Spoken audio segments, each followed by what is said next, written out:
The PC Miler goes back to the 1970s, where it was a mainframe driven program at the time, where you would literally be a trucker and you would call up and say, "Hey, I'm going from, Abilene to, to Jackson, Mississippi."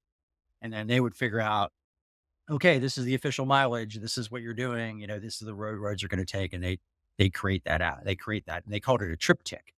So is this literally, the AAA started doing them where you have this like long map, just your route Right. on a rectangular piece of paper that would fold out that you could have in your vehicle.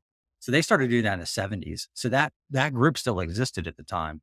And they did all these construction updates. So they really wanted it for the truckers more than for the casual person using ShareMaker.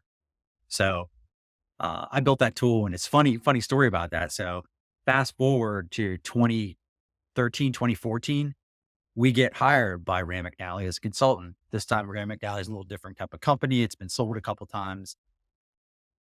Back when I worked, there was the McNallys were still running it, Okay. but we've been through like 5 different private equity firms that owned them, and they shrunk down quite a bit, and they brought Geodecisions on as a consultant to come in. We helped them transform them over to a complete ArcGIS cartographic environment. But we also did a bunch of other work there too. So they're taking us through the steps of all the things they have. And they're like, yeah, we have this map basic program that runs the construction stuff. And we don't know who wrote it. And it's been here for 15 years. And I was like, I wrote it 15 years ago. I can tell you all about it. So it was kind of funny it was almost 20 years at that point.